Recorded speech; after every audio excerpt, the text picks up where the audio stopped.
wish I could have been. I never got no regret. The hours I've been putting in. So take a chance on faith. Your mind's a ballast, please. So take a chance, take a chance. A chance on faith. So take a chance. Take a chance on faith. So take a chance. I never wanna look back. Take a chance. Take a chance on faith.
Hey folks, welcome to the live stream. I am glad to have you here. That was the video from IGOW International Game Week 7. That was done on this little guy here. This is my custom built 1S HD hauler. I think it did a pretty good job. Oh, what do you guys think? So gonna try to continue building this 533 Tiny Trainer. See how far we can get today. I got some more parts in for it, so that will get us quite a bit of the way. Over in the chat, welcome everybody. Robert Ortlep, thank you for real this time. Yeah, I know yesterday was a fluke. Just seeing if you guys are paying attention. Bogus FEV, thanks for stopping by. B0 Man, whatever. Anonymous Drone Pilot, welcome, and T-Bird FPV. Glad to have you all here today. Hopefully everything's going great where you are. I know things are doing pretty good here. Didn't live stream last week because Hurricane Sandy decided to drop in and make a mess out of my backyard. Just could not find the time to get out to you guys. Family life first, drone second. You know how it goes. Didn't get hit too bad. A couple down trees. I did get to watch a pretty old, like 36-inch diameter oak tree fall down in my backyard. Usually I see what they look like afterwards, but I never catch them in the process of actually falling over. And no, it didn't make a sound, mostly because I was inside. I couldn't hear it. Yeah. So anyways, how is everybody doing out there? I'm glad you're here. Today was a great day. Finally went out to a multi-GP event. I haven't been out since the you know what has happened in this country. Things are starting to cool off a little bit where I'm at, so it's not, 100 degrees out all the time. And finally got out and did some flying, and man, it took a while to get back to it. I haven't flown a 5-inch in a very long time. Yeah, hit that like and subscribe button. Thank you, Robert Ortlep, for doing the work I should be doing if I was a good streamer. So anyways, yeah, managed to make it out to Battleship Park with the Delta 5 crew. Went out, did some racing. I did terrible as usual. As soon as that timer turns on, my performance goes right in the bucket. Turn the timer off, I'm fine. I struggle with the competitive nature of just about everything. I don't know how to get over it. It's the jitters. I start getting all worked up and I start crashing into stuff, but it's still fun either way. Had a good time. It didn't finish last, which is a treat for me. Usually at the bottom of the bracket, but I go out there. I know my place. I just go out there to have fun. Took out my Pyro Cube frames and had a ton of problems with it. Mostly with crossfire. I was fail-safing on the start blocks. I was fail-safing mid-flight. It was a mess. So I found that I'm running the Vaz Ion PCB-based antennas, and the wire had pulled out of the antenna. I'm like, oh, sweet, easy fix. Soldered it back up in between heats, and went back out. But still had the same problems. So I grabbed another quad, same problem. Had to be the radio. Popped the shell off my Tango 2 and found the UFL connector on my V3 PCB head. Popped off. Snapped that sucker on there, and we were good to go. RSSI for days. Worked really good. Yeah, you're not breaking stuff. You're not trying hard enough. And on that note, I still have the Carrera Talon V2 frame to build up. It's still sitting in the box, staring at me and wanting to get bashed. I need to find some other pieces and parts for that I want to sacrifice. Edge Ted, do you have white grips? I do not have white grips. It's a good idea though. You know what? I'll look into that. There was somebody in here that suggested pink for people who want pink grips. I had them on the store about a week later, but white is going on the list. If I had a piece of paper and a pencil, I would write that on there, but I don't, unfortunately. But I'll try to remember that because the grip game is actually taking off really well. I have now 2 major retailers in the US that are carrying my grips. One is Race Day Quad, and the other one, they haven't listed them yet, so I'm not going to say who it is, but that'll be another big event for me. I don't Edge. What the heck is going on? Edge Ted. Okay, yeah. The bots are blocking stuff. All right, so some housekeeping stuff in the chat. If you want to get my attention, type @tweetfpv, and on my end it'll light up in orange, so I can really see your comment. Also, super chats are more than welcome. I would greatly appreciate those. Anything you can do would help. Would be great. Again, not necessary. I will try to answer every question I can. If I don't get to you, paste it back in there, and I'll try to circle back and see what I can find. Yeah, so anyways, got a little bit of stuff to talk about. So again, that video in the intro was this little guy. She's a bit of a porker, but it does pretty good as long as it's not like super windy out. This thing flies pretty darn good. But I don't like this frame. This is the Meteor 75 1S frame, and I don't like it, but I really liked the one that came on the beta one.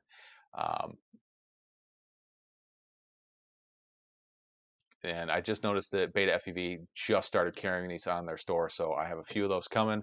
They got them in white and blue, so this frame will get swapped out, and I will definitely be doing a video on how to, or how I built up my 1S HD carrying whoop thing, you know.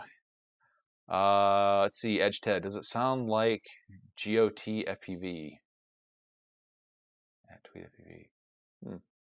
Don't know what that's in reference to, Edge Ted, but if you can give me some amplifying information, I would really like to see that. I'd really like to know what you're talking about.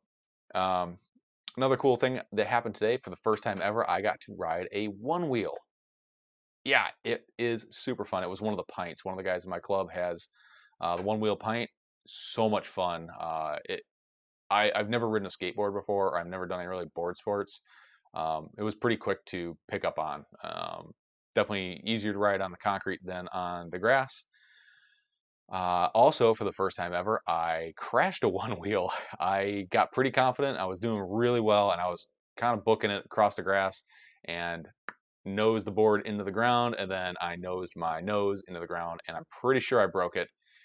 It hurts an awful lot to touch it. It's a little swollen. I'm sure you guys can't really tell on the camera.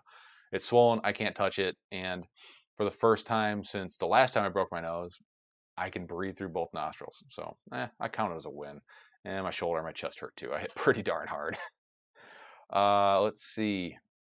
I bought T-Motor F7 20x20. When I receive it, there was no shrink wrap. Should I complain?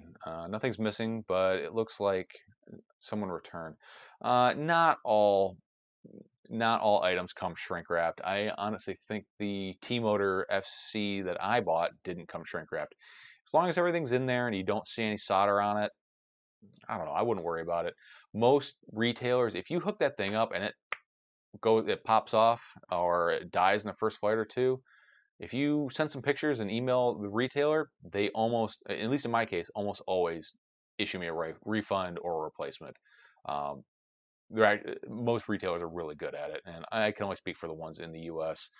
Even Banggood it'll take some doing, but they will try to reimburse you after a while.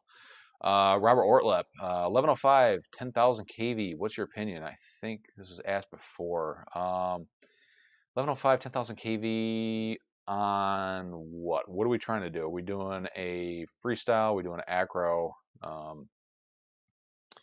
It kind of depends on the application. Mobile 6 HD disarmed by itself after 4 seconds flying with the Tango 2. Any idea why? Mobile 6 HD disarmed by itself. That's Manda Serpio. Does it work now, or did it just disarm and never arm again? Kind of curious. As far as did it say RX lost in OSD? After about 4 seconds, it's hard to tell. Was it just on a bench? A little more detail would really help me get to the bottom of that one.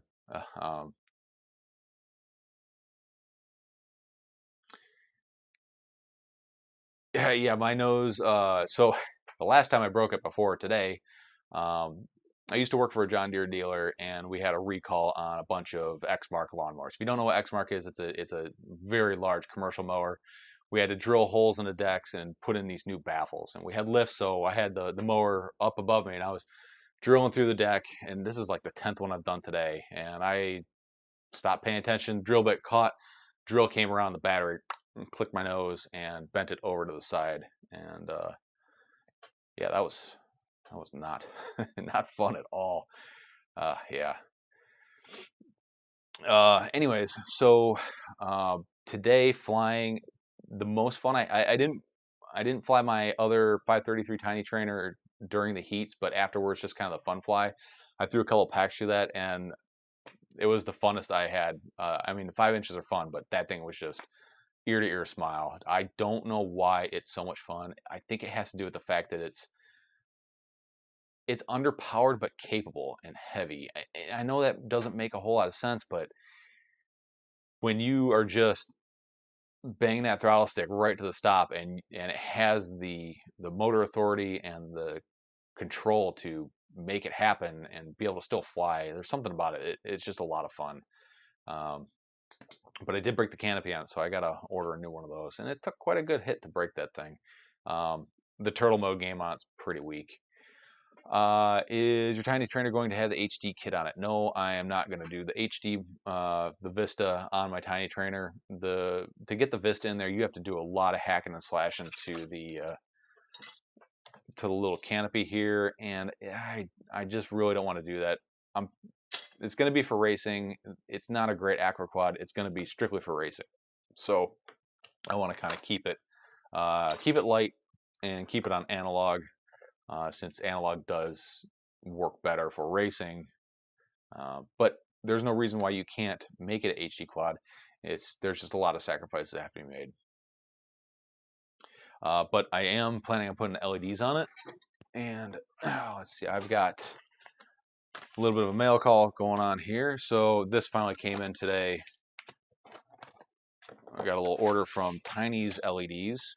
Whoops, I want to break that. Oh, stuff's falling apart around me. 533 has a carbon kit for the canopy. T-Bird? I'm curious now. Let us go to the Chrominator. Oh, wrong Chrome window. Tab. There we go. All right, let's go see what 533's got.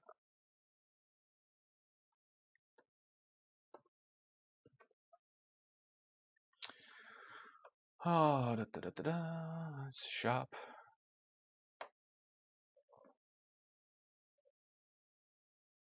So we got the Tinytrainer frame kit. Oh, I see, the HD kit. Okay, so oh, interesting. So it's a new top plate for it. Okay, that would make it a lot easier. Um, damn it. Now I'm gonna have to do that, aren't I? All right. Okay, so yep, that's getting added to the cart. I'll be checking out that later. Thanks for the heads up on that one. That's didn't know they did that. See, that's what I love about this community. You're really good at making me not have any disposal, no more extra income. Thank you. I really appreciate it. Let's see. Hi, can a 1503 swing 5030 tri-blades? It can. I wouldn't recommend it though. 1507 is going to be pretty tough for a 5-inch. Not that it can't be done. It depends on how heavy your build is. I built a Gate Hunter, which is a sub 250 5-inch quad with, I think, a 1507 and a 5-inch tri-blade and a bit of a lower pitched, and it flew just fine. Actually, it was a little on the too light side. So I can say it can, but it depends on a lot of things. It depends on how many cells you're going to run, if it's going to be a 4S, which I'm imagining it would be a 4S, and how heavy your all-up weight is. Obviously, as your weight goes up, you're going to need more oomph in those motors, and 1507 just might not do it. And it also depends on what kind of flight field you want. If you want like just a smooth cruising, yeah, it'd be fine. But if you're looking for tight acro and racing, if your all-up weight gets high, that's probably not going to cut it for you. 147 all-up weight. 247. Yeah, you should be able to do it. It may not be knock your socks off power, but it'll do it. It'll probably actually do it pretty well, depending on how the weight's distributed and how the 30 pitch should be pretty good. Kind of a lower pitch, and also depends on how heavy the props are. 2800 kV. Yeah, I think you do all right. That's the great thing about motors is they're relatively not that expensive and they're easy to swap in and out and try different things. But I have done a build on that size motor and it worked really well. I think they were the Imaxino 1507s. Those things were the coggiest motors I have ever felt in my life. I thought they were broken. That's how stiff they were. Not a very smooth motor. All right. Okay, so in my little mail call bag here. Let's see. Let's bring me on here. There you go. You can see my ugly nose. So this is something I was waiting for this build from Tiny's LEDs. Obviously, I wasn't waiting for this, but I know a lot of guys get down on ethics products, but man, they can build some good stuff. I really like this prop tool. It's got a one-way cam on it, so you got a on and off side, a 2 mil hex, and a 2.5 mil. It's pretty much it's going to be a pretty useful tool, I feel. So that was just kind of an add-on item to get up to some free shipping. This little guy here, I saw the description. Be right back here to grab something.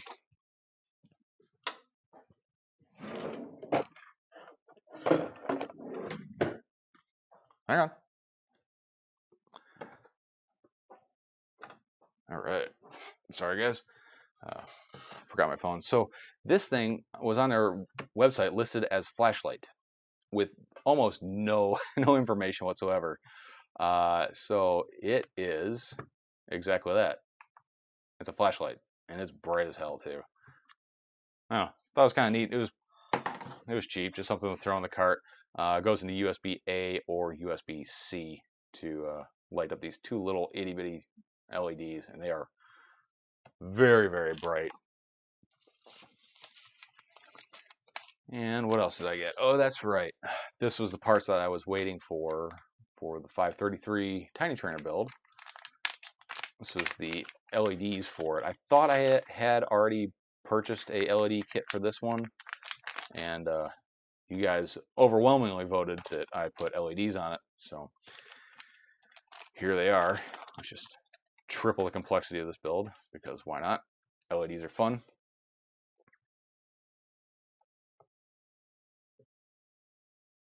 Move this camera around a little bit here. Bear with me. Oh, forgot to turn on the sub counter. See where we're at today. So yeah, this is the LED kit for the 533 Tiny Trainer. So you've got, these are all programmable LEDs. You've got a strip here, and then 4 strips, 1 for each of the arms. And they come with little wires to plug them all in. It's a pretty easy, nice, neat little setup, and it shines through the canopy pretty darn well.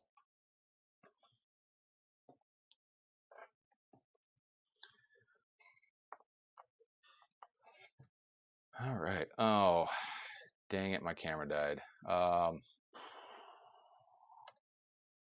Yep, that's unfortunate. All right, so the last time I fixed this was by dipping out of OBS. I'm gonna close OBS, and I'll be right back. Be right back. Be right back. Okay, I should be back. I don't know why. I don't know why this thing does that every once in a while. I really got to get to the bottom of it, but you know, I can go through a stream just fine some days, and other days it's just I don't know, just dips out. I don't know why. Also, my cable did just disconnect, or I got a hub under my desk, and the Velcro kind of let loose on it. So, anyways, we're back. Sorry about that, guys. You know how technical stuff goes. And yeah, Gremlins. It's a real janky setup with this A5100 and the Elgato Camlink 4K that I got going to it. It works most of the time. So where are we at? I don't remember.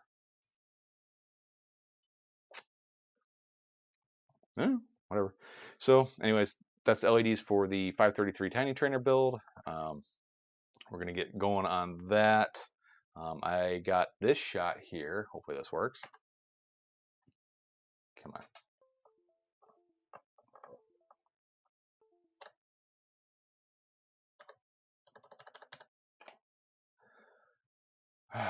Man, there we go. So I got a weird third person off the side camera view. I don't know. It's kind of neat. This is actually done with a GoPro Hero 8. If you have a GoPro Hero 8,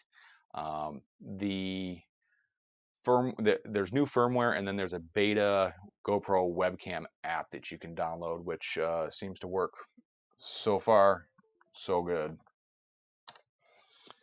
And we're back. Yeah, I don't know. It's just kind of something different to throw in there every once in a while. Yeah, LEDs, Tiny's LEDs. I'm a sucker for LEDs. I love putting LEDs and stuff, but man, does it make things way more complex. Anyway, so there's that. Another thing that came in the mail is this.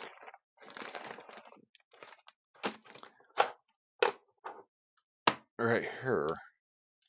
So I kind of went on a limb and splurged a little bit on this, because there was no way in heck I was going to do this myself. A, I don't have time, and B, I don't have the time. But at Good Venture Drones, they sell a pre-disassembled GoPro Hero 6. Not the 7, but the 6. And if you know anything about Real Steady Go and these micro cinematic rigs, is everybody's doing the naked GoPros. They've already nakedized it for me, so that's pretty neat. And the typical software you run after you record is Real Steady Go. Real Steady Go works really well on the GoPro Hero 8 and the 6. You can hard mount them. The gyro is different, and it works really well. The 7 and the Sessions need to be like ultra soft mounted, like zip tie mounts, like where they're just springing around type soft. So I got myself a pre-gutted naked GoPro Hero 6. So this will be kind of a fun little build.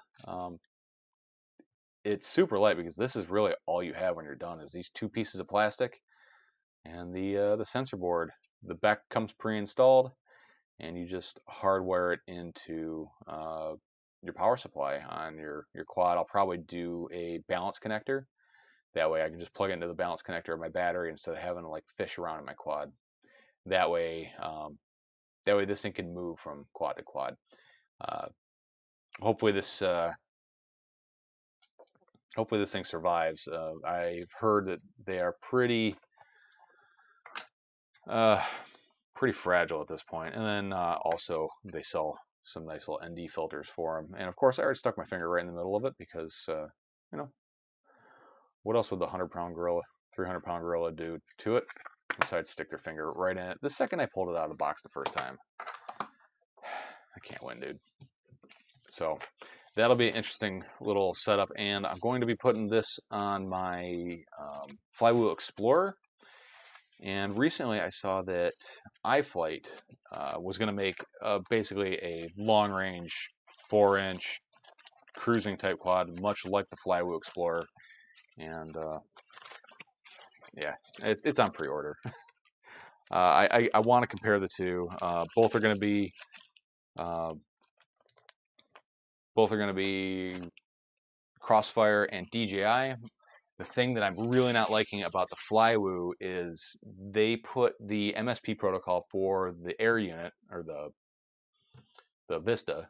The MSP protocol is what gives the DJI air unit the OSD overlay information, and they put it on soft serial, so it's really flaky. When you're flying around, the OSD will disappear, or it'll just bounce around the screen all over the place, and it is not confidence inspiring, especially in a quad that's meant to go long range and to kind of rely on GPS and all your data, your telemetry data on the screen. Not super confidence inspiring. So I'd like to see what iFlight comes out with. I think it's going to be pretty good. It's probably going to be better than the Flywheel Explorer just because they've seen what they did and they're going to iterate on it, or copy, if you will. So we'll see how that goes. Let's see how the chat's going. So stream is still running. Thank you everybody for stopping by. Another little piece of housekeeping is if you want to anything Tweet FPV related, head over to my link tree.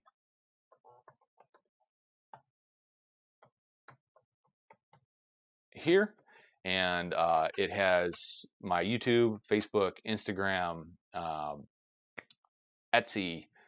It has all the affiliate stuff, which affiliates being what they are, that's how I manage to keep bringing stuff into the channel to show to you guys.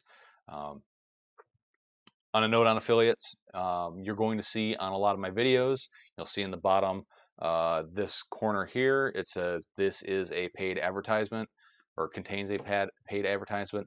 The FTC and YouTube have really been cracking down on people who get things provided for review.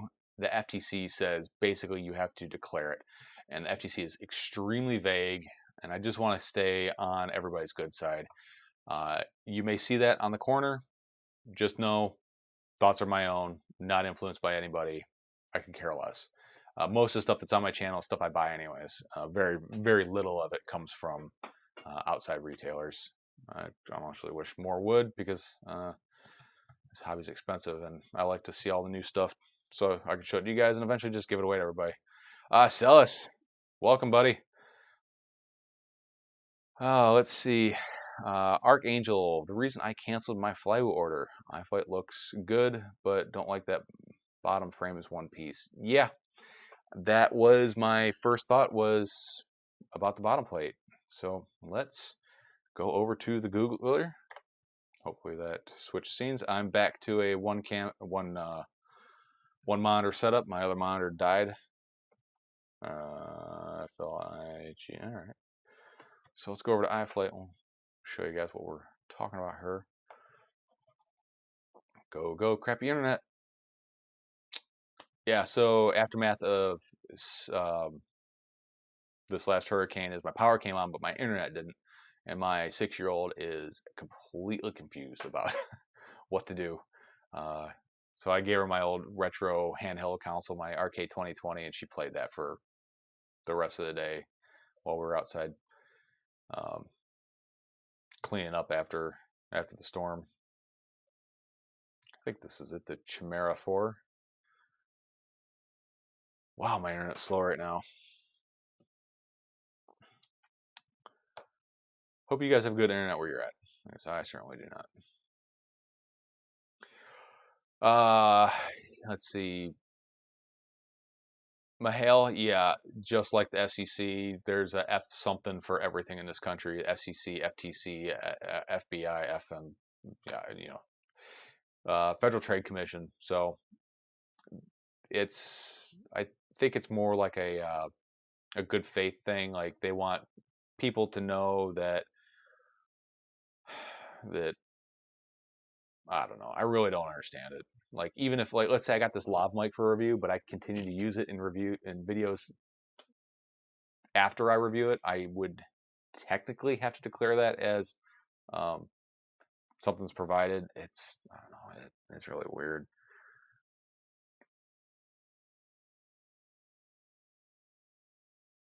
Wow, this internet is killing me.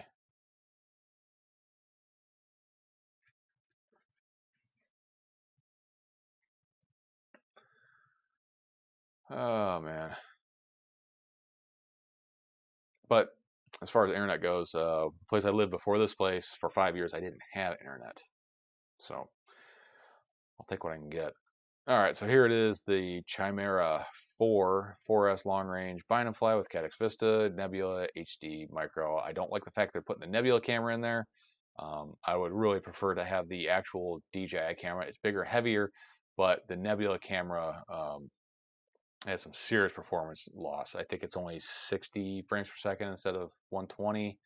Um, the color reproduction kind of sucks on it. But it is what it is. Man, this is just taking. Well, let's come back to that. Let's keep talking about other stuff. Let's see. So if I take something that's provided, do I need a license? No, you don't need a license. You just need to declare it in your video. Very apparent. You have to say it. You have to put it in the writing, and then when you upload a video on that More tab, there's a box at the top that says this video contains a paid promotion, and you're supposed to click that. Whether you do or not is completely up to you, but it's probably not a bad idea. Okay, here it is. Oh, God, it took forever. So here's the Chimera 4. Looks like a pretty decent build. It's very much like the Flywheel Explorer, just dripping in TPU parts. Here, let's go. It comes pre-set up for a naked GoPro. There we go. They come nice, a couple nice little features. It's got the little covers over the motor wires, although that's just added weight. That stuff can go away. The TPU protectors on the arm, again, that can go away. It looks like it's coming with a 20x20 flight controller. Probably it's not the Sussex D because that would be a USB-C connector. I could probably just go look at the description, but GPS, crossfire, and all the fun stuff. But here's the one thing I see that's a downside, and of course I don't know where I saw it. But anyways, it's a one-piece bottom plate, so you break it, that's it.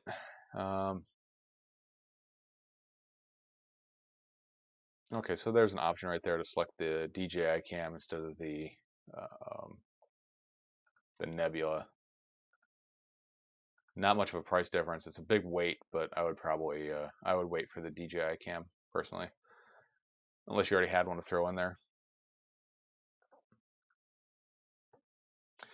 How come I don't hear 5K noise in the background?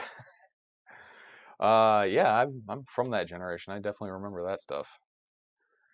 Way too much TPU and the bottom plate. Yep, that's probably going to be the two downsides, but the flight controller looks like it's going to be, I think electronically it's going to be a better setup but as far as the bottom plate goes, let's see some more business. Over on my Patreon, thank you. I had a sudden influx of patrons. I really appreciate it. I am actually giving away a micro over there. It's a UZ75. It's a 65 millimeter whoop with the 75 millimeter size ducts. So a bit more prop ratio to it. I'm giving away one of those over there. If anybody's interested, head on over. I've got tiers as low as $2. FPV grips. Pretty sure everybody knows about those by now, I hope. If you don't have a set of grips on your radio, what are you waiting for? They're cheap, and I make them so you don't have to destroy them to take them off your radio. Anywho, so let's see. Do we want to do a giveaway today? I don't know. You guys let me know in the chat. This group, you probably don't want to. So I guess we can get started on this. Let's see. So we left off with basically we got the motor set up, we got the main discharge lead set up. I do need to talk or look at about putting a capacitor on there. Have I heard of Radio King? Yeah, I've heard of Radio King. Radio King makes clone stuff mostly. Yeah, the TX16S, the Radio King TX16S. Let's go take a look at that. Chrome.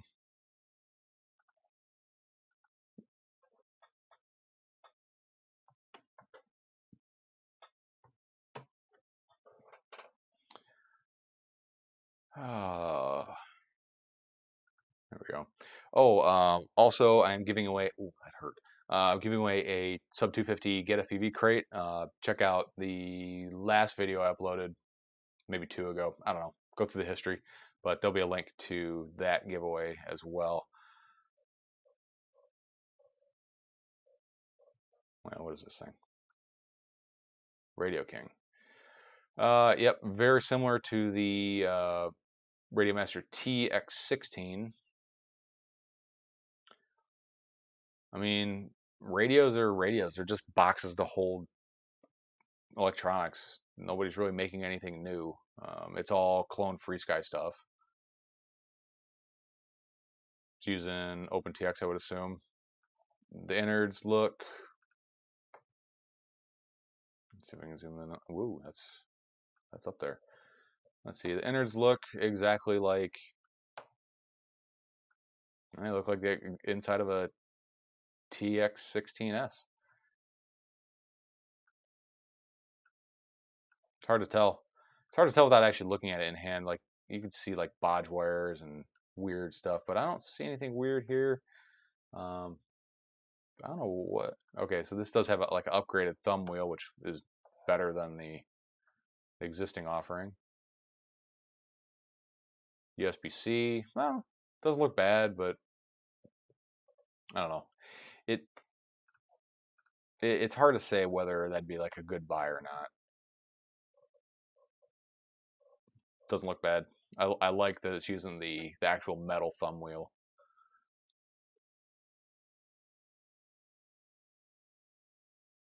Let's see. TX16S Radio King. It's probably not bad. I mean, it's hard to screw up a clone that's that direct. And I know I don't really see any. I don't see any allegiance from one company to another. Yeah, basically Radio Master T16S with the jumper T16 or T18 shell. I do have one of the Radio Master TX16Ss over here. I bought it just to model grips after. It looks like a really nice radio. I'll never use it. It's not. I don't know. I don't like the large format radios. I have no use for them. If I was flying a lot of fixed wing, maybe. But yeah, I don't really care about it. But if you want like one radio to rule them all, I don't know. There's a lot of nylon parts in there, but that's just part of the gimbals. They don't really. It doesn't really look like it's structural. It's hard to tell. Hmm. Gimbals are Hall sensor gimbals. 100 milliwatt transmit power. I don't know. I mean, it's probably not bad, but I'd probably stick with the name brand stuff myself. That's just my opinion. That's probably where I would go. Um, the original jumper T16. First thing I said when I popped that thing open is ribbon cables. No, yuck. Why did you do that? And lo and behold, yeah, it turned out to be kind of an issue for some people. Other people don't have problems. I would probably say if you were to like drop it on the ground or something, or take it on a flight, it would probably be something that would cause issues down the road. Just those cables starting to wiggle loose might be an issue. So yeah, I don't know. It doesn't look bad. Doesn't look great. Um, it looks like the rest. I don't see anything really that stands out about it. Maybe the price, but I don't really recall um, what the real deal costs. So I guess we can go over to let's go check it out. So let's see. For the full fat one, that's 109. What does a jumper T18 cost? It's funny that they're selling the same radio. Whoa, that is a big price difference. Holy shit. uh, for that price, I'd give it a shot.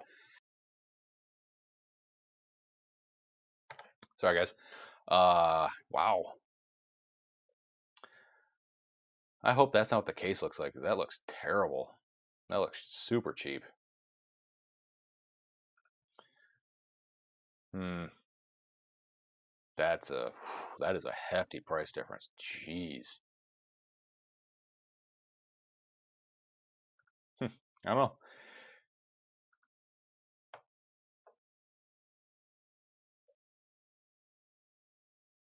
I mean, sometimes it's worth trying. I don't know. I'd have to wait for I'd have to wait for somebody else to take a look at it. I'm not. I wouldn't. I don't know if I'd sink my money into it. Yeah. Rob Lucas likes his TX16S. Yeah, the TX16S is, I think, probably the best buy radio on the market right now. It's kind of the do all of everything. The Tango 2 has now has the external multi-protocol module bay. The XJT Lite, the FR Sky XJT Lite module doesn't work in it. TBS says that, oh man, that hurts. FR Sky is using a different pin. I think it's the heartbeat signal, and they didn't design their stuff to work with that. So if you have the Tango 2, it's not going to work with the FR Sky XJT module, and it's probably not going to work with the R9. But we won't know until Freedom TX turns into Open TX and turns into an official release. But I bet you might have the same issue. But time will tell. Yeah, one guy. I think I saw Nick Burns do a review on it, or I was listening to it. I wasn't actually watching it, but yeah, I think Nick Burns did one. I don't recall what he said about it. Nick Burns is a uh, super in-depth guy for reviews. He's very honest, and he'll say if it sucks, he'll say it sucks. Let's see. James JSS, Radio King. Sorry, going through the chat here.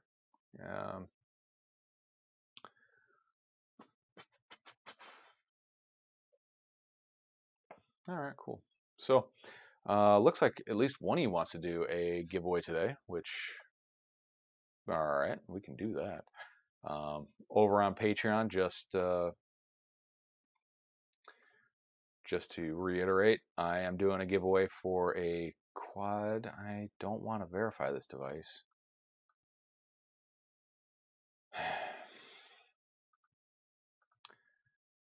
Bear with me. Yes, I'm glad you're being secure. Thank you for being a secure website. It's not helping me out at all.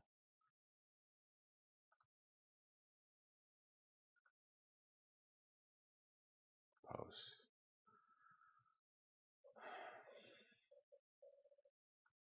man, you know, I wish Patreon was a better website. It's not. It's not my favorite here.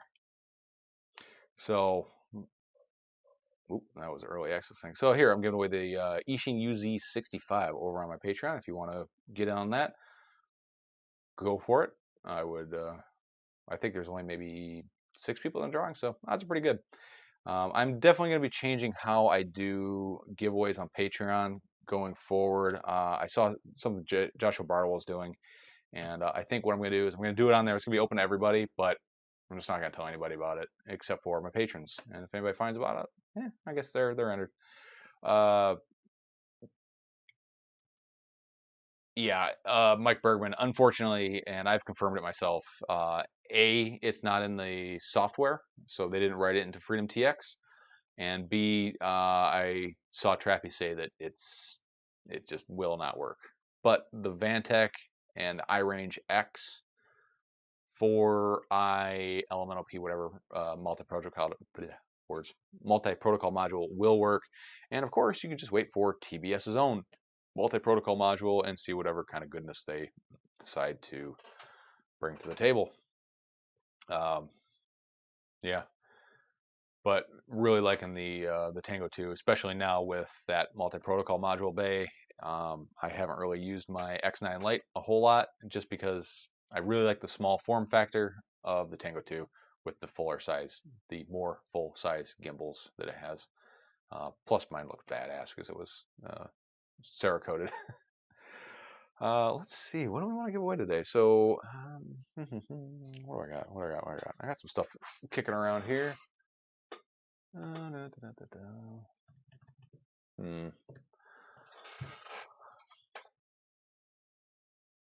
Got to think about this one.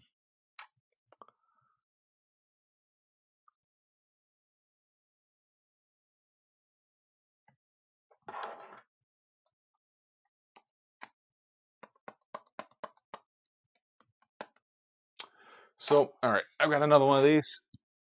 This is Quad Building Essential 101 tool must-have type thing, and it is a digital multimeter. If you're interested in digital multimeter, this is one of my favorites, especially for on the go, throwing in your flight bag. It is a pocket multimeter. It's not the world's best multimeter, but it is nice and small. You can take it with you, and it'll do everything you need to do for building a quad. Along with this, how about a set of grips? So if anybody's interested. DJ radio is nice, but not enough switches. Yep, I don't know. I think it has enough switches for what I do. I typically need one for arming, one for beeper, one for total mode. That's it. That's all I need it for. So anyways, if you want to get in on a super chat, a giveaway for a digital multimeter, a set of grips. Oh, and I feel like I have something else.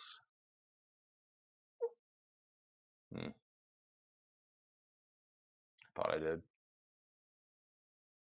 I think I'll do that. Oh, your old pocket meter died last year. I've got one that is a Radio Shack branded one that I've been using for freaking ever, and it has been a trooper. All right, this a set of grips, and let me think of something else. Oh, let's see. Let's see here. What do I got? What do I got?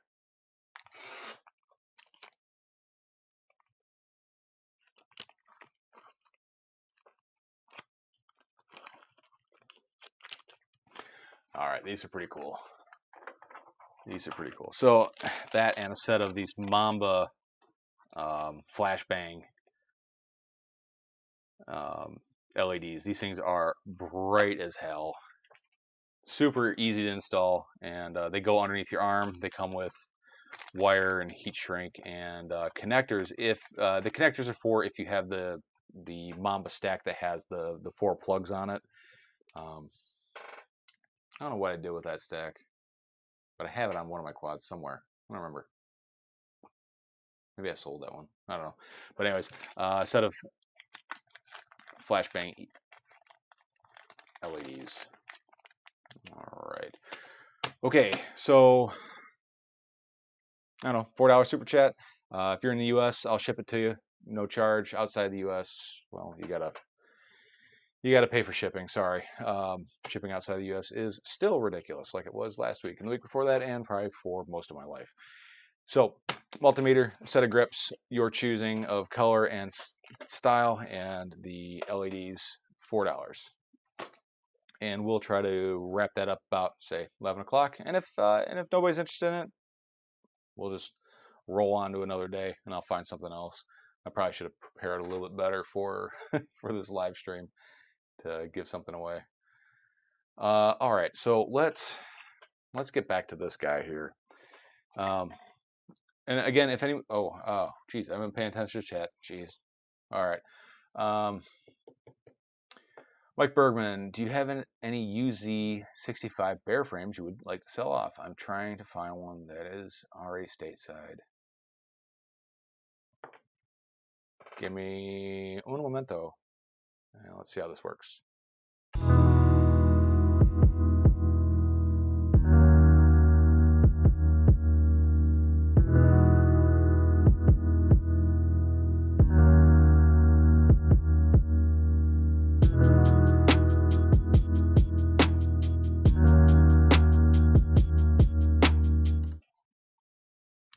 Yeah, I got you, buddy. I got your hookup right here.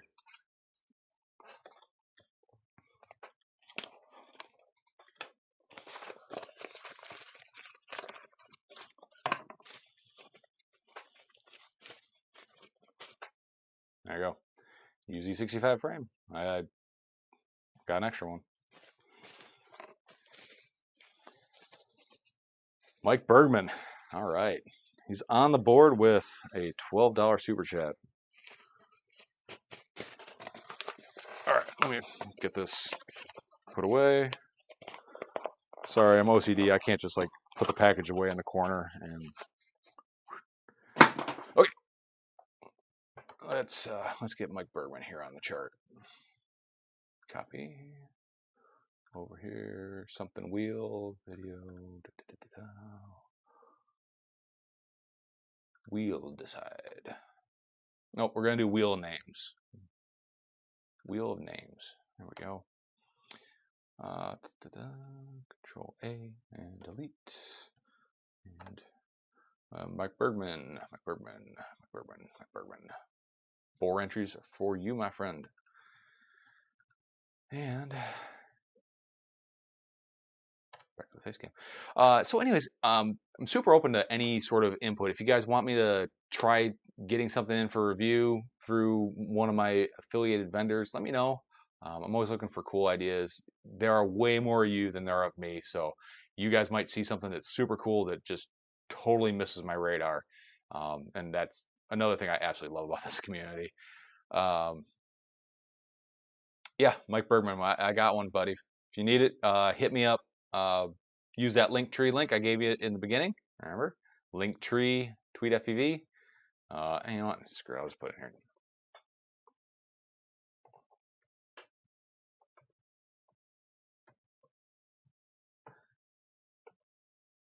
Go ahead and hit that up, and my email address is in there, and we can talk details on that. Let's see. Been looking at every retail in the U.S. I can't believe. Yeah. I've got a lot of weird stuff sitting around. 20. Rob Lucas RDQ charges $25 every time for 10, 15 business. Oh, to New Zealand. Yeah. A lot of people outside the U.S. shop through Banggood for 2 reasons. One, the variety of products. They have everything. If you want a set of car tires, a dog chew toy, a quad, a set of props, a 18650 charging PCB or BEC, and some lingerie, they'll get it to you, and it'll cost you $2 for shipping. I mean, Banggood serves a necessary evil in this economy. I don't know how they do shipping the way they do it. There's a reason why it's very cheap, is it takes very long, but sometimes it's the only option you got. James Long on the board, $5 will get you 1 entry. Thank you, my friend. Boom, James Long. Let's see, just messaged back on Patreon. Oh yeah, that's right. Yeah, Patreon will work fine too. Yeah, it'll just take you a month and a half to get it, but you'll get it though, maybe. Yeah. So, anywho, what other cool projects I got going on?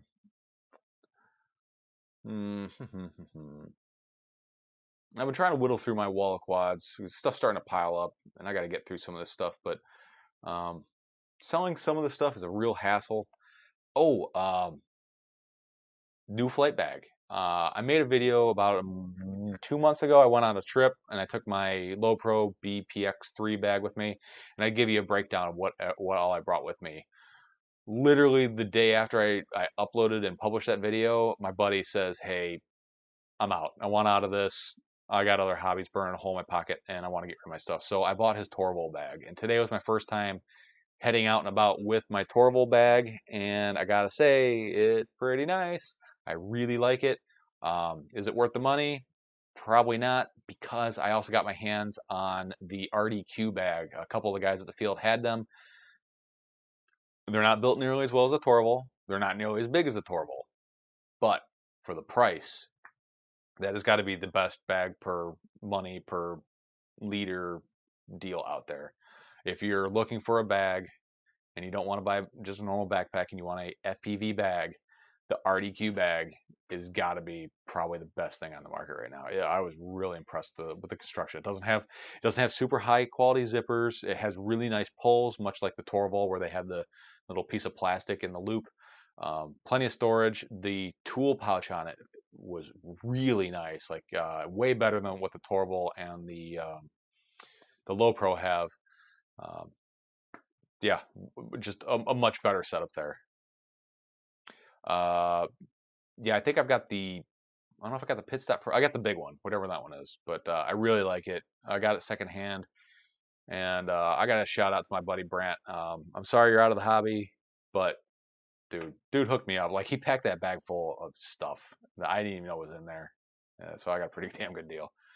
Um, get it if you want $75 US for. Is that for the bag? Now let's go look over here. Get oh no RDQ. That is not what it should have been.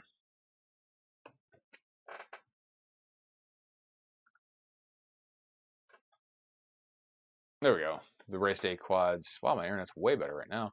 Race Day Quads FUV backpack. This is the best deal in FPV backpacks. And this pocket here was this one really impressive. I was really impressed with the way they do the tool storage.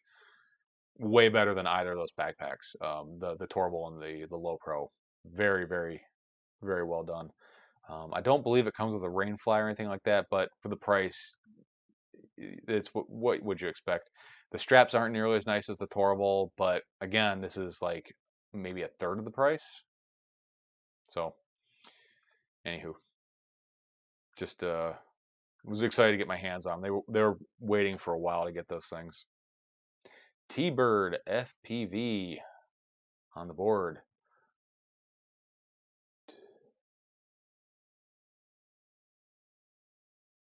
Three times. Two. Whoop. That's not how that works. Two. T-Bird for two. And if I screw this up, guys, let me know. I'm human and I make lots of mistakes all the time. 10 to 15 business days. Well, that's not that bad. I mean, you figure it's got to go halfway around the world. I hope all you guys watch XJet. Bruce Simpson, if you don't know him by name, he had a video that he made a small ADS-B receiver. Totally going to make those as soon as he releases all his source code and stuff like that. That is such a cool little device for tracking incoming aircraft. Not that every aircraft is required to have ADS-B, I don't believe anymore, or as of yet, at least in the U.S., but most major aircraft will. I don't think Mom and Pa on a Cessna is going to be doing that. T-Bird FPV. I'll get you in there one more time there, buddy.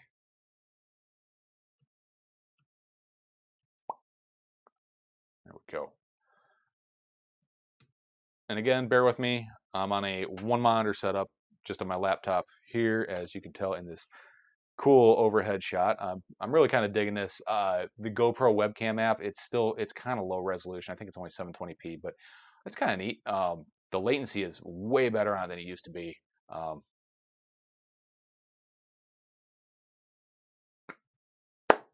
so when this thing originally started doing the software, the latency was like, it was almost like 10 seconds. It was ridiculous. But free software for the GoPro Hero 8 and the 9, which I don't think I'm going to get the 9 anytime soon, just because it's huge.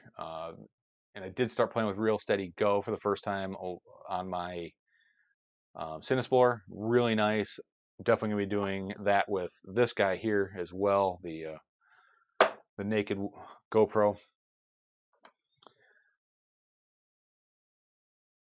Yeah, Beard and Hammer, dude. I'm right there with you. I got a feeling it's gonna be kind of expensive. I have a Raspberry Pi sitting around that's just collecting dust.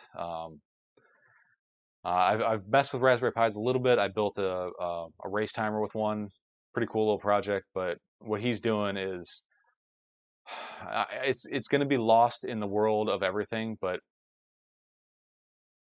I think there could be some, with all the FAA stuff coming up with drones and all that stuff. I think there should be some allowance in there for, if you're flying with a aircraft identifying device, then blah doesn't apply to you, or this is the set of rules you have to follow.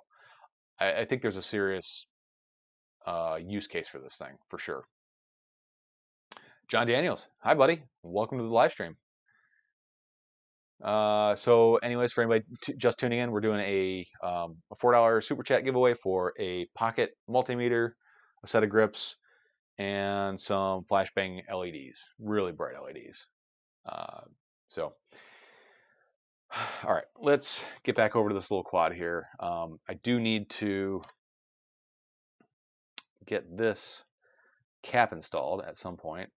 It's hard to plan out where to put it. I really don't want to put it on the XT30 like I did on my last one. I really want to keep it up and tight here, but I'm not sure I'm going to have the space for it. It may be one of those things that I weasel into the build way after the fact. I think that's what I'm going to do. I'm going to proceed on without this, and I know, so the end goal of this is to put Falco X on it. And I know that these things tend to catch on fire with Falco X, especially without any good filtration. So Beard and Hammer should be a fun project, and I figure I'll buy one component each payday until I have it all together. Besides, it'll give me an excuse to learn to use the Raspberry Pi. Yeah, for sure. I think probably the biggest expense of that entire build is probably going to be the ADSB USB receiver. I'm not really sure how much those are. Let's do the Googler. ADSB USB. I did not spell receiver at all the right way. Oh, wow, that is okay. I don't know. That one's 18 bucks. This one's 175. $50. Okay, might be somewhat reasonable actually. Huh. I was thinking that would be the Achilles heel to that whole thing, but it doesn't look like it's going to be quite as bad as that is. All right, we'll keep building here. So we should probably move on to, where do I want to go next? Probably VTX. So the VTX I had slated for this guy is going to be this one here. This is the Flywoo Goku VTX. Got some lunch for later. Silica gel.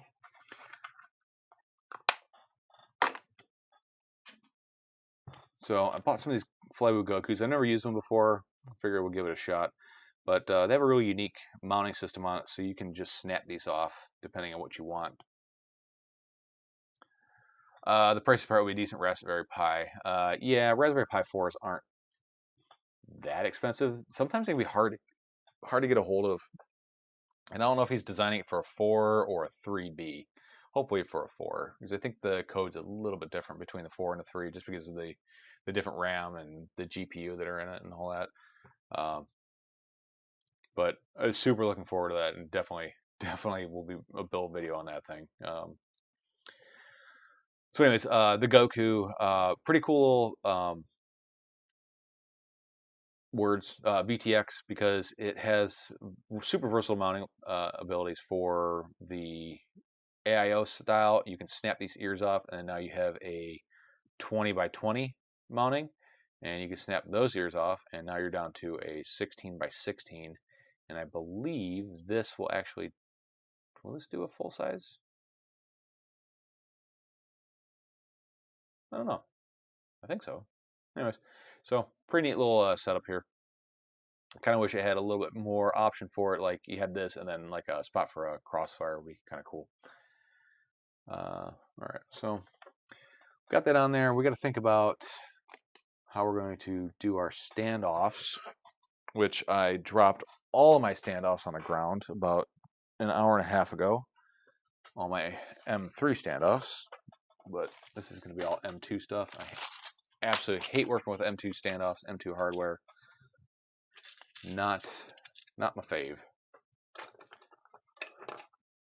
I think I'm going to shut off this face cam thing, because you're just going to be looking at the side of my head the whole time doing this. So, whoop, there we go. Unless you guys want to look at the side of my head, let me know. So, got some of these M2 knurled standoff dealy things here. Don't know if I'm going to use those. I think I'm going to go with just some nylon nuts. See if we can get enough space to get up and over the USB port here. I doubt it. This is the thing that takes me the longest for just about any build, is figuring out the stack build up, just how I'm going to place everything in it. And typically when I do these live builds or any builds, I kind of, truth be told, I kind of pre-game it a little bit and figure out what hardware I'm going to use before I start building, just so I'm not hunting around for it the whole time on the stream. That screwdriver is not actually turning anything. There we go. But I don't know. Lots of different options. Nothing's really standardized.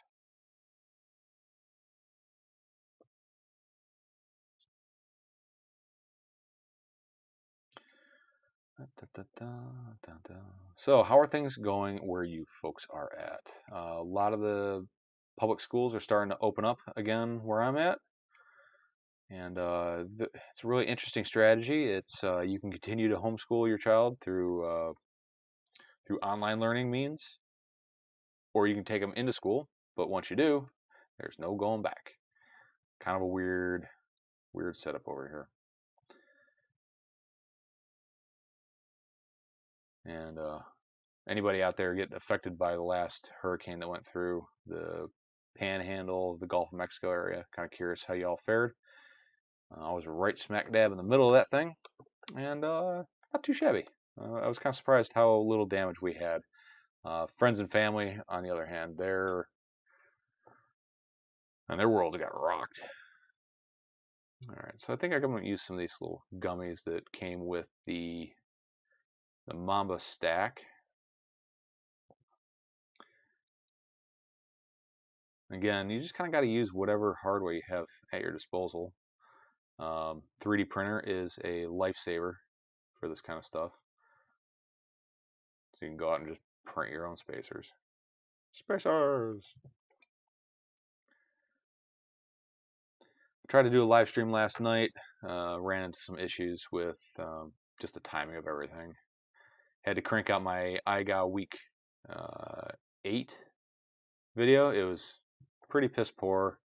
Monday through Friday it rained, and then on Thursday it was just super windy, could not get it done.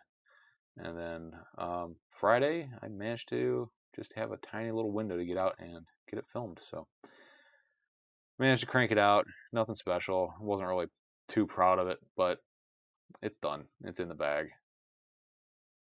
So that's not really looking very well either. Chris W, I didn't get a notification. Notification for what? If you're talking for this video, for some reason that functionality seems to be broken with YouTube, and I got a feeling that it's probably one of those things that will go away. YouTube they introduce a lot of functionality and then they just remove it later. I think the bell is probably going to go away. It sounds like it's not working for just about anybody. One of the features they took away that really messed a lot of people up was being able to go back into a video and do annotations over it. So let's say I say, hey, this screwdriver is black and red. I can go back and put over the video, no, it's green. I'm an idiot. Can't do that anymore, which is kind of a bummer. I wish I could. So anyways, just a little background there.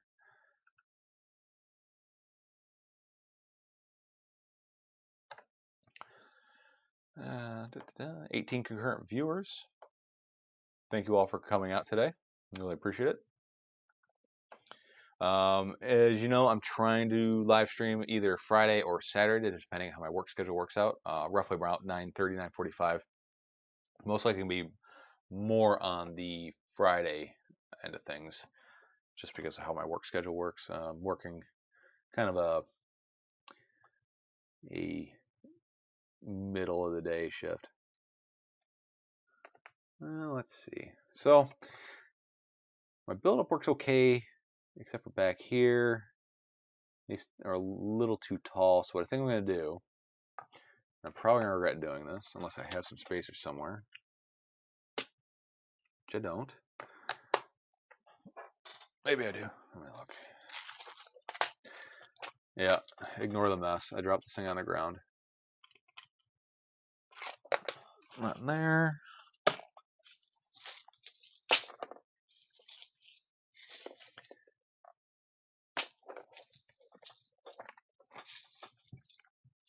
Here we go.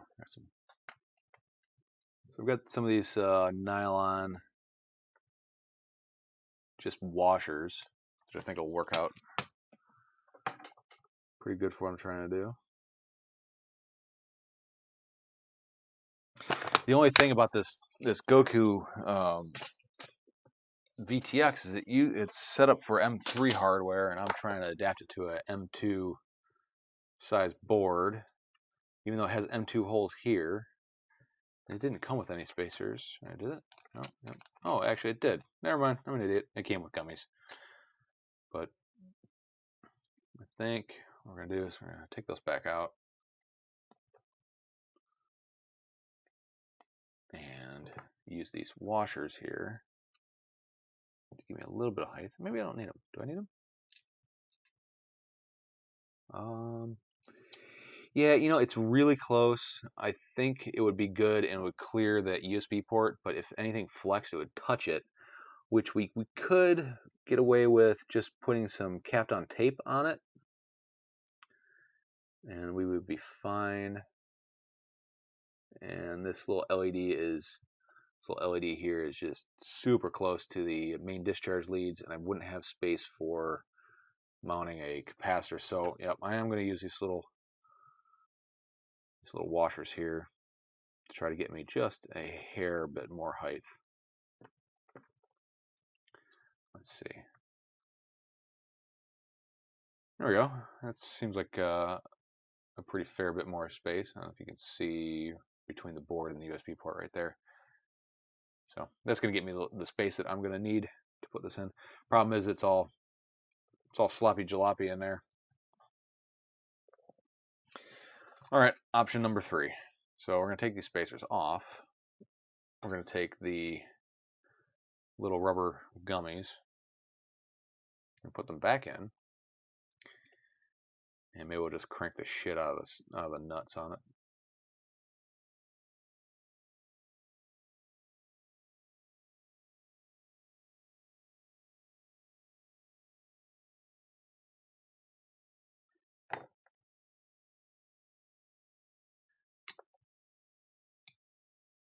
I don't know how I used to do this before I had a stockpile of hardware. If anybody's looking for good hardware, Fasteners Express is where I get all my hardware from. Not affiliated with them whatsoever, but it is just a good website to get whatever type of fasteners you're looking for, be it titanium, aluminum, unobtainium, whatever you're looking for, they got it. All right, so here's what we're gonna do. We're gonna take these spacers and we're going to give it the old snip snip.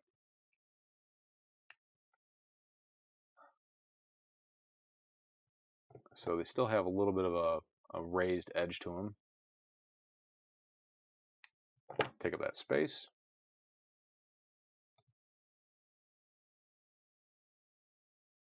Here we go. That's what we're talking about right there. Cool. Again, I hate nylon hardware. It will let you down 100% of the time. So I'm going to put that on there, this on here, and this on there.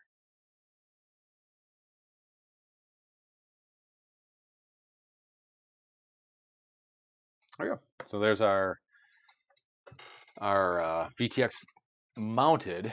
It's not installed at all. Back over the chat here, sorry I haven't been paying too much attention to it. Not gonna lie, Tinytrainer is a pretty tight build. Oh yes, yes, yes it is. It is not a beginner build for sure at all whatsoever. Sai, is that how you spell your name or pronounce your name? S-Y-E, Sai. I had a weird question. Do you know offhand how to switch VTX power levels on Betaflight on a drone that doesn't have a VTX tab?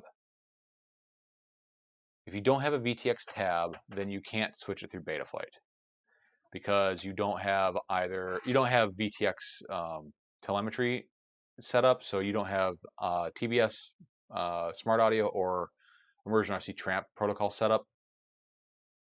So you can't actually control your VTX power output through Betaflight if it doesn't have that VTX tab. Most likely, if it's anything modern, it has. Most likely, if it's anything modern, it does have Smart Audio. It may just not be connected. A little more detail. What setup are you working on?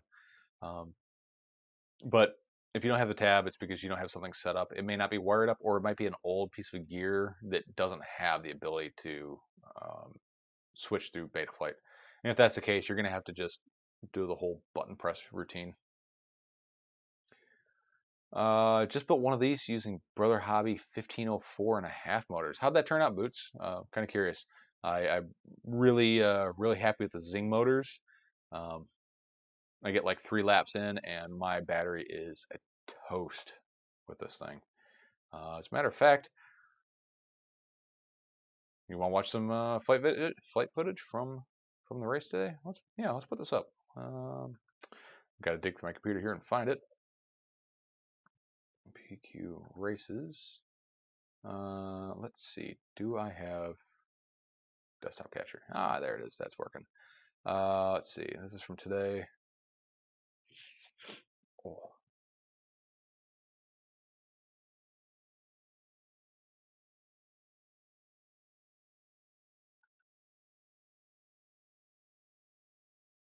Yeah, that's another good point, Archangel. If it does have Smart Audio and he hasn't set up VTX tables, again, it's not going to work.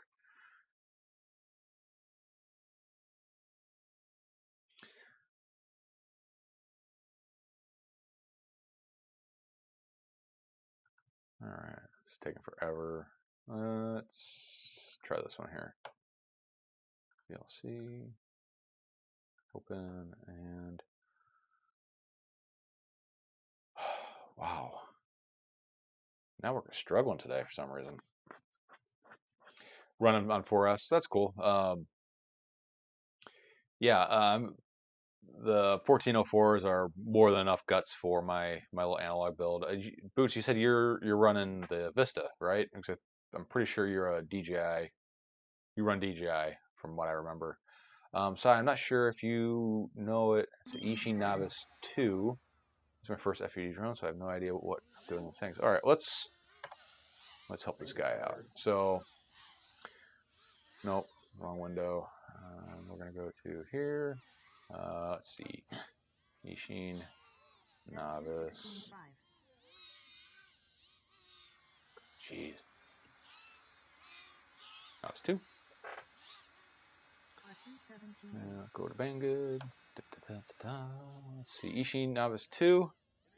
So I have a novice 3 literally sitting right in front of me on the bench. This thing should have smart audio, VTX power switchable, 25 to 200 milliwatts. Okay, Sai, so another question for you is, have you updated in Betaflight? Have you changed anything in Betaflight? My guess is you probably connected to Betaflight and updated your firmware. Just my guess. Last time I flew a CCD camera. Let's keep picking through this. So motor, flight controller, onboard, ESC, internal, whoop, VTX. Race band, smart audio ready. Oh, so that might be interesting. Smart audio ready. They may not actually have smart audio connected.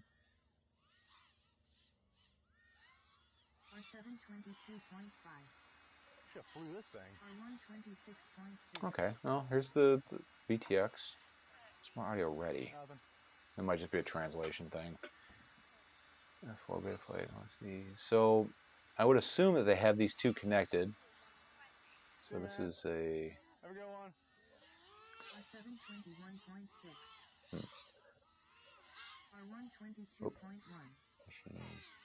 Whoop, VTX.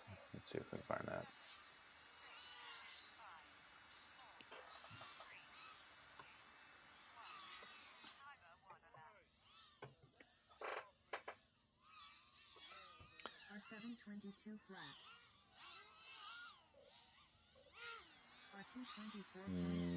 Not seeing the VTX here. Well, that was just fun. A little more detail here. I love this little thing. Let's see. Okay. So you got it. You updated Betaflight. So most likely you cleared out your VTX tables. Does it fly right now? That's another question. All right. Let's see if I can get this stupid thing to work. VTX is getting extremely hot and I don't want to burn it up. It's going to get super hot. Most likely it's not going to burn itself up as long as the antenna is connected to it. But it is always a good idea to drop the power level down while it's sitting on the bench. So what I'm going to recommend you do is, and I'm assuming you probably didn't save your configuration. Let's see.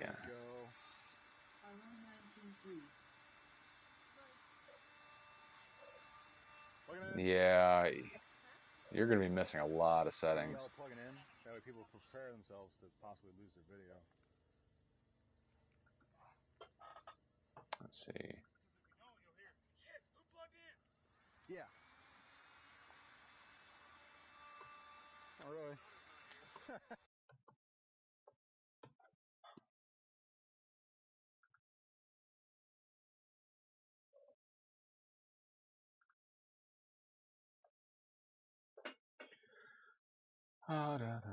Sorry if I'm not talking, I'm thinking.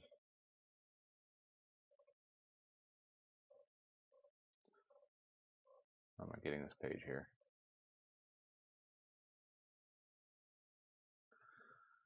Go back.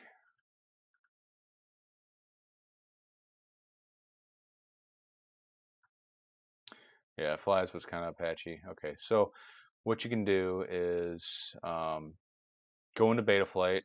Let me snag a flight controller real quick.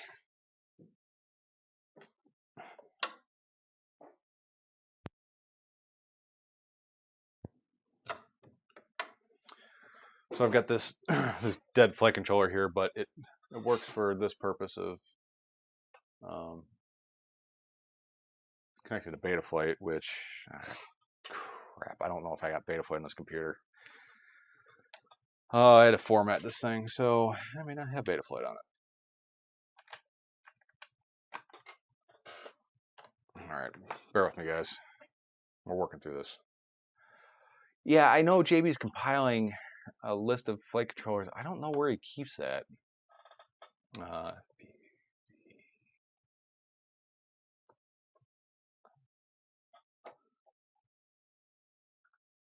would assume he has it here.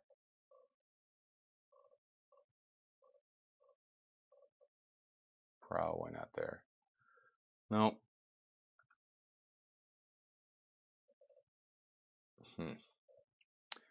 Yeah, maybe somebody in the chat knows where he's doing that, or if he's even actually started releasing them yet.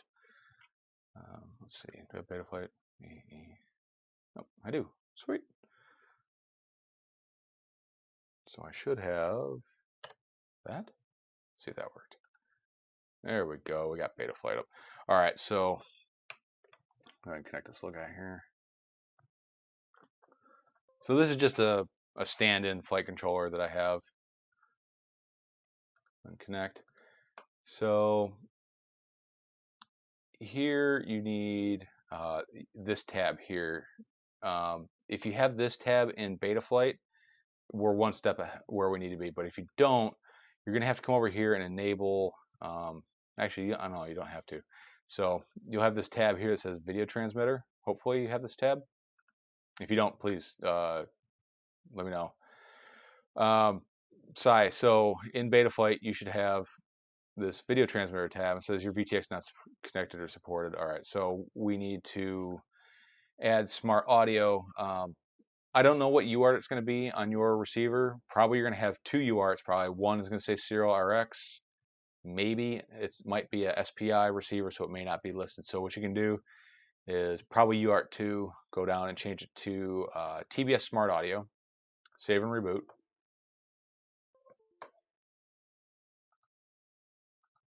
Reconnect and go over to video transmitter. So now you get this full VTX table layout. Smart Audio is on 2 on that cloud. All right, great. Thanks, Archangel. That helps out a lot. You don't have that tab on the side. So what version of Betaflight do you have, Sai?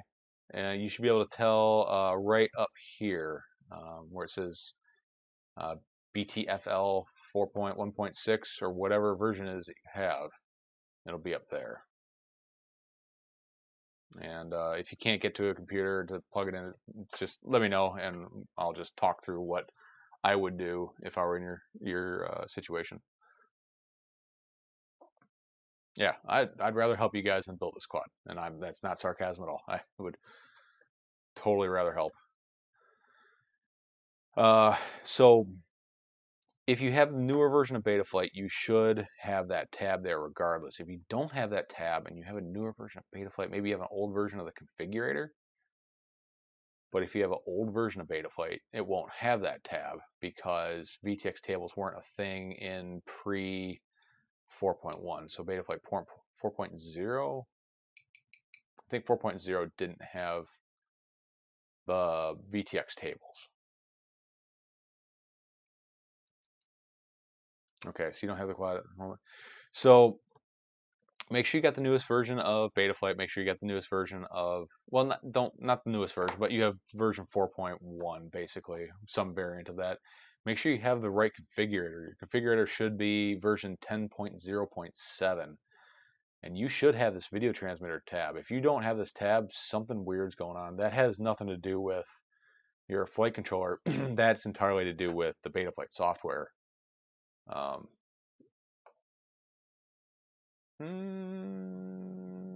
might be wrong about that. Hang on, let's see. So this is a Betaflight 411.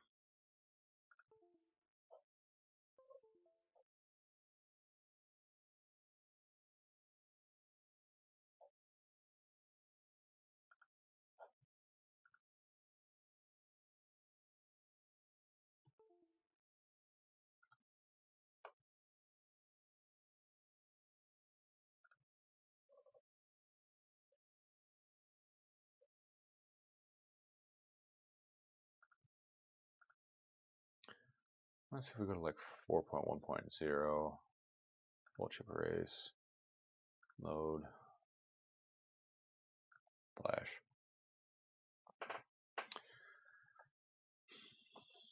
Let's see what happens here.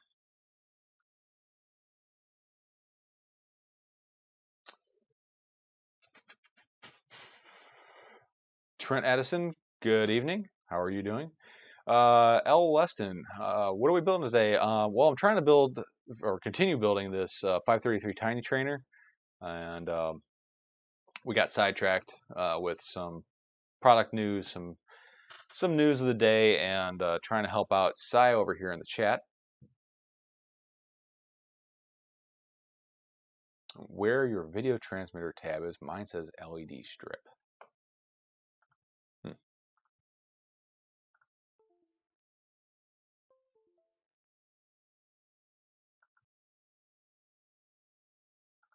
All right, I'll turn off expert mode. So yours will say LED strip if you go over to configurator and enable LED strip.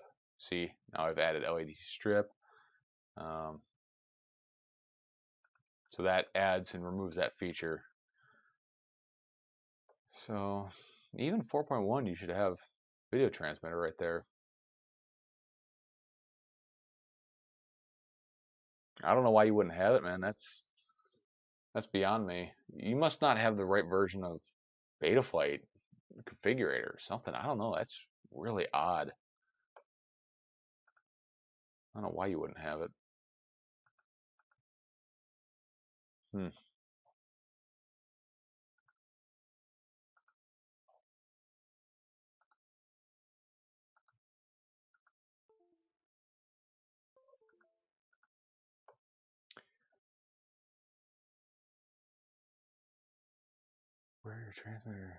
Where your video transmitter tab is, mine says LED strip. I'd be curious. Yeah, that's the only thing I could think of is you have an old version of the Betaflight configurator. There's not a whole lot of other options.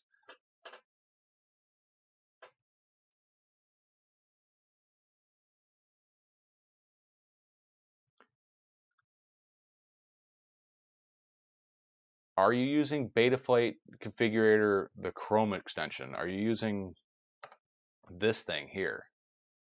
Because if you're using this, I think this is really old. Like really old. But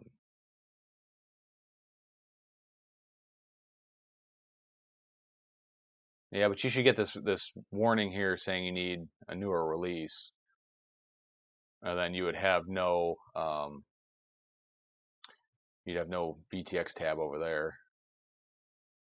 And you'd have LED strip.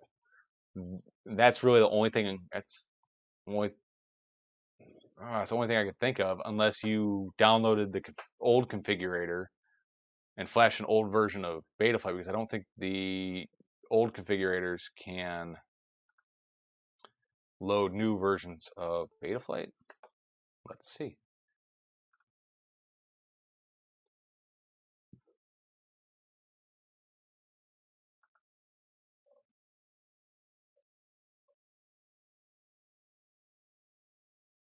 Jeez, it doesn't even have this flight controller. Oh, I guess it can load new ones. So, that's my guess. I don't know. I don't know what else to tell you without having the quad and really going through it. I'll tell you what you can do is head over to my Discord site. Head over to my Discord, use my link tree. I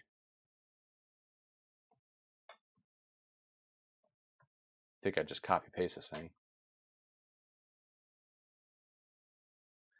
Head over there. There should be a link to Discord. Join my Discord and hit me up in the troubleshooting section, and we can try to work through this on the side. I think without it's the full downloaded app. Oh, it depends on what you mean by app. Like these would be considered apps. Full fat Betaflight.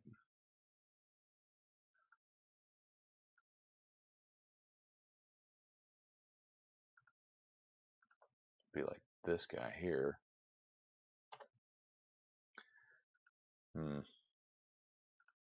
Yeah, there's something we're missing here. Something's not making sense.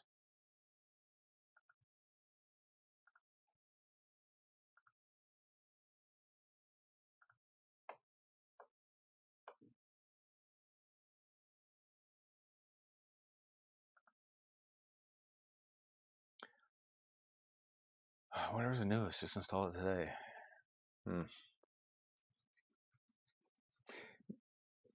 When you finished flashing it, did you select apply custom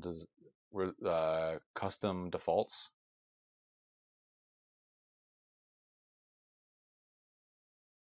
But anyways, so yeah, head over to Discord, sign up.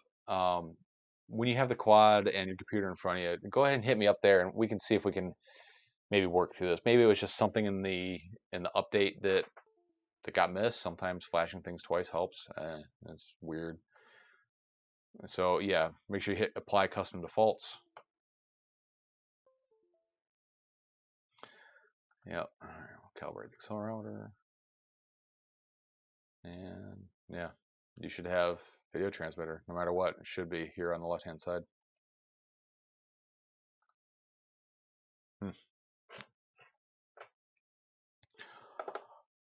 Sorry, man, I'm stumped on that one. That makes pretty much no sense to me. I'm sure it's something silly that just got missed. Oh, and my camera froze. Gee, dang it. Okay. No. We're getting towards the end of the stream anyways. Oh, so I'll switch over to just the bench cam here, and I'll talk with my phalanges. Yeah, GitHub, try downloading the newest version. That's where I would go, but it's pretty easy to find the newest version of Betaflight. So anyways, for the people who are just tuning in, I do have a super chat giveaway, digital pocket multimeter, a 4-pack of the Mamba flashbang LEDs, and a set of my grips. $4 super chat gets you in on the entry there, and we'll spin that thing. Let's give it 30 minutes, 11:30. So it's 11:24 right now where I'm at. So let's give it about 6 minutes, and we'll go ahead and spin that sucker and figure out who's the winner. Yeah, sorry, Sai. I need more information to be able to help you out better. Right now, all I'm doing is guessing. And I know a lot of this is guessing, but I can't really take too much of an educated guess without a little more information.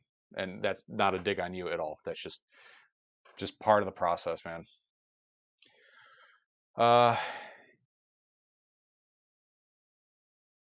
Cool, man. So I look forward to it. And if I don't get to it, there's a ton of super knowledgeable people in my Discord. Somebody might jump on it and start helping you out. But good thing about Discord is pictures.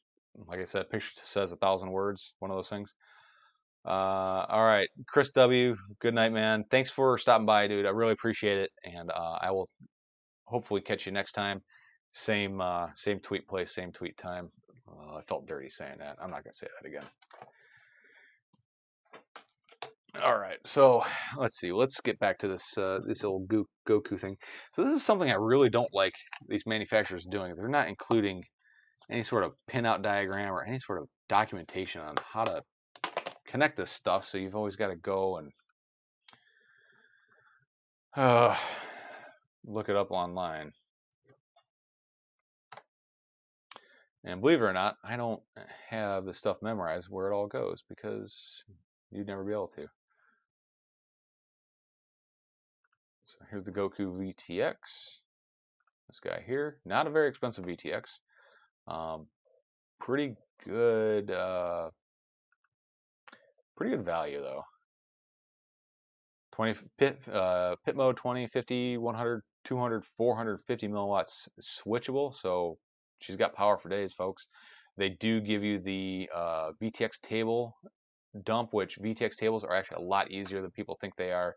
I'm now just realizing you're probably looking at a still image of my face. because my camera crashed a little while ago. Let me get rid of that and bring up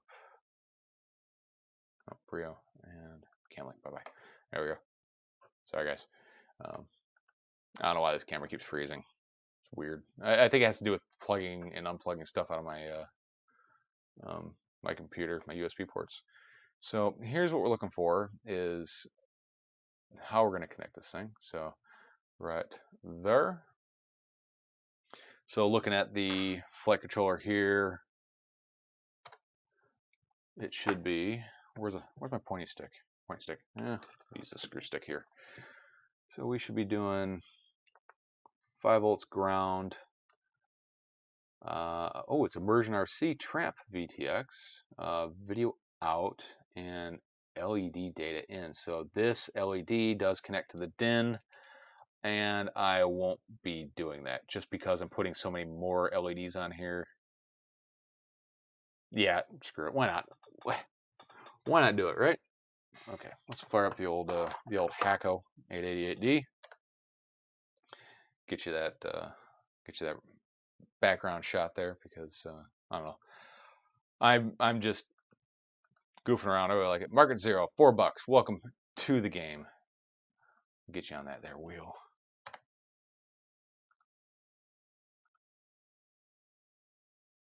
Boom.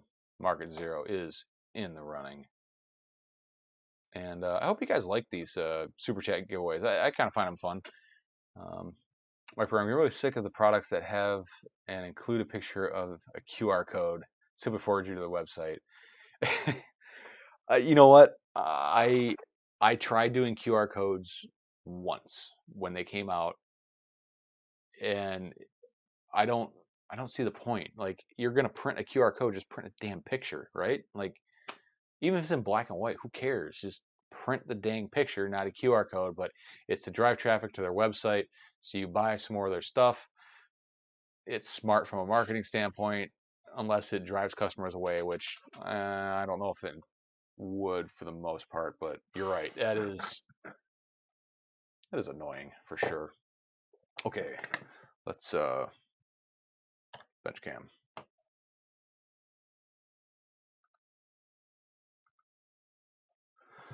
Make sure everything's framed up here. So I'm gonna clean off my old soldering iron because it's covered in plastic. Somebody was heating up plastic with it. Oh boy. Come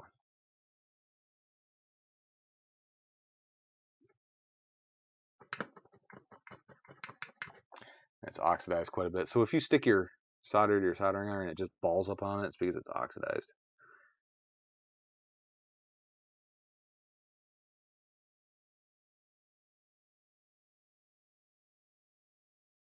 There we go. There's those 4 wires. Robert Orlip, that's why I started watching your videos. A long time ago, you had done 80% of the legwork when it comes to my research of my builds, pinouts and such. Oh, well, thanks, man. I appreciate that. I really like Joshua Bardwell. I love his, like, you will learn everything about this subject approach. But there's times where you just want to be told what to do and how to do it and spare the why. For example, one of my best videos, my most popular videos I have out there was updating OpenTX to like 3.0. It's still the same nowadays. It's just different numbers. But his video goes into like a 1-hour diatribe about how OpenTX works. And some people just want to get the job done. That's all. And we need people like Bardwell. He is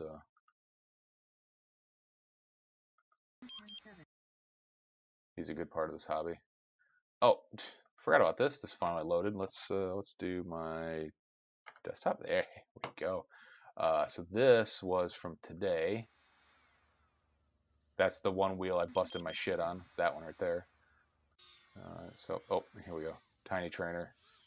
I think it's my first pack on the Tinytrainer, and we just set up a little rando track today.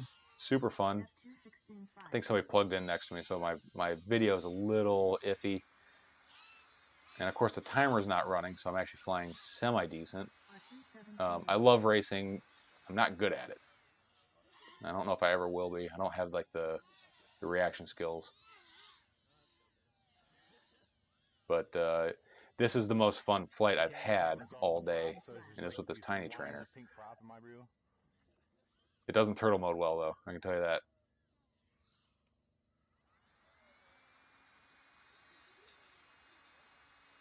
Yeah. Are you guys hearing sound? Can't remember last time I Curious. flew a CCD camera. Maybe you are. I don't hear the sound. Hope I'm not blowing your ears out. If I am, sorry guys.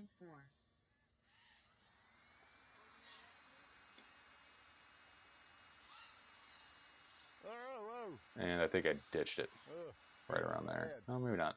that's alright.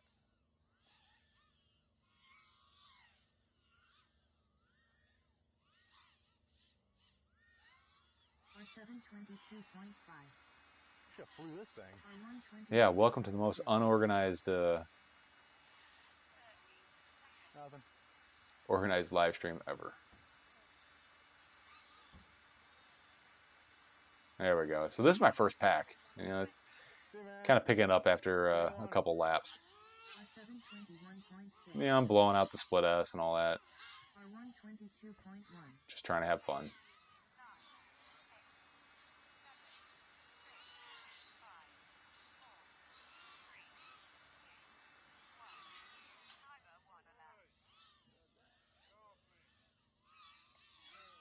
R722 flat.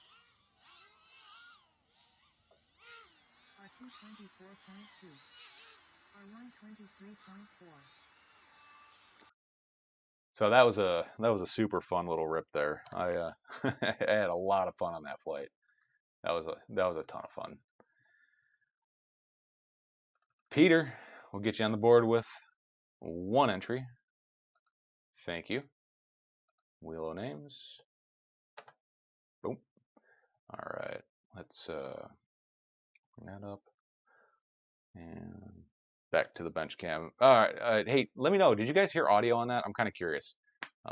I couldn't hear anything, but I don't know if I have my speaker output mapped correctly or not.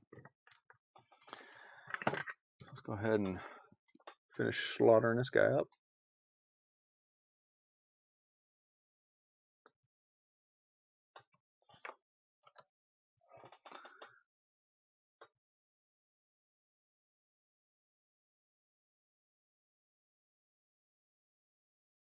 There's power.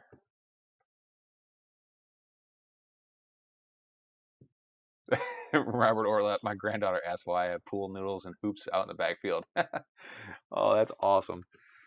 Yeah, there was some. That should have just been like ambient mic audio. So I have a microphone built into my TBS Fusion module that records just what's going on around me rather than audio off of the quad. It's super useful for, especially for tuning. You just go out and you just start talking to yourself like a mental patient.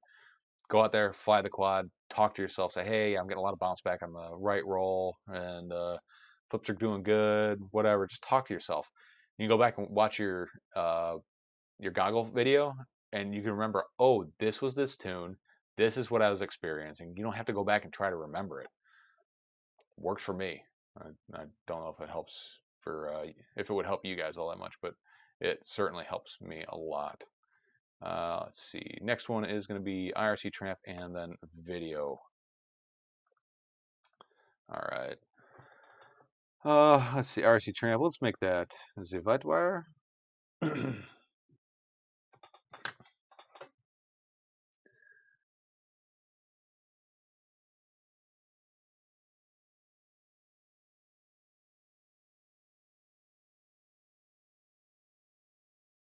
Oh shoot, man! These are tiny little pads. This is not a fun VTX to solder to, especially doing it in a camera.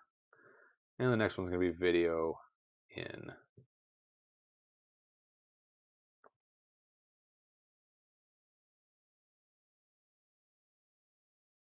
And yeah, let's go ahead and hook up the LED. Why not? All right, let's make this happen.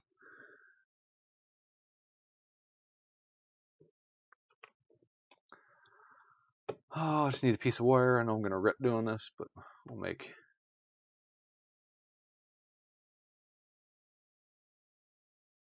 the video wire yellow as well, or the LED wire yellow as well. Come on, work with me here.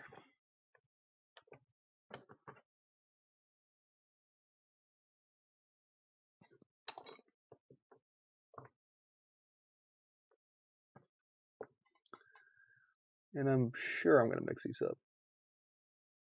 I guess why not? All right, so as with anything, oh, it is time. You are right. Let me just double check my work rate quick. Hang on 1 second. Looks good. Can you guys see that? I wonder if that works. Let's see.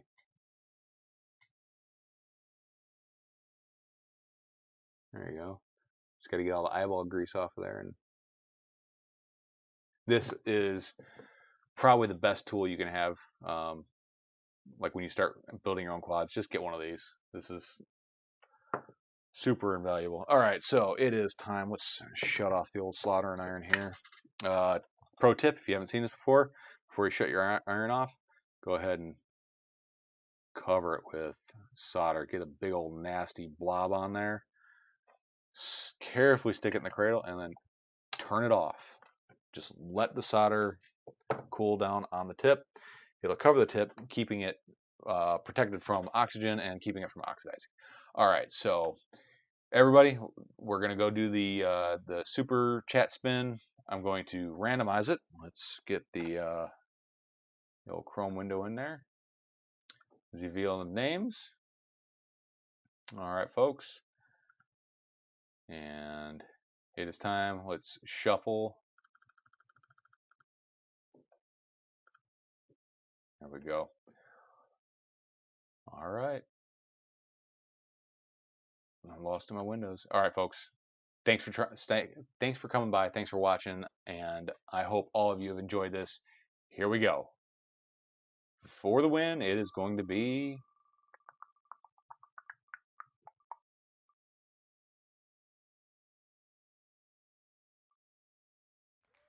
James Long. Got it, Giant, by a hair. Mike. Oh, Mike, that's gotta hurt, buddy. That's gotta hurt. All right, so James Long, congratulations. You are the winner of the Super Chat giveaway. Please hit me up, tweetfpv@gmail.com, to talk about some details. And thank you all for coming by and watching in the shenanigans and participating. Again, if you want everything Tweet FPV related, there's a link tree, which I have somewhere in here. There we go. Go ahead, hit up Linktree. That's just a list of links that apply to me and my channel with affiliate programs and everything like that. Affiliates help me out, cost you guys nothing. And I feel terrible asking, but if you're gonna click on Amazon or Banggood, click through those links first, and it'll help me out. It keeps me bringing products like this into the channel. Everything that comes in the channel goes right back into it and then some. Trust me, YouTube is a losing game, especially for me. I definitely spend more than I make without AID-out. So I think I'm going to cut it here. I've gotten almost nothing done on this. I'll probably do a little bit of work on this in the background, and then come back to it on another live stream. If anybody has any questions, hit me up, tweetfpv@gmail.com. I'm talking to my camera like it's working because it's not working. Man. Is it working? Nope, still not working. Okay, well, instead of restarting OBS again, I think I'll probably just cut it and call it a night. Thanks for stopping by. Thanks for checking this out. We'll eventually get this guy built up. I really want to get Falco X on here because this thing is one of the funnest quads I have for flying in my arsenal. And with that, I will bid you all adieu. Thank you, and I will see you again next weekend. Have a good one, folks.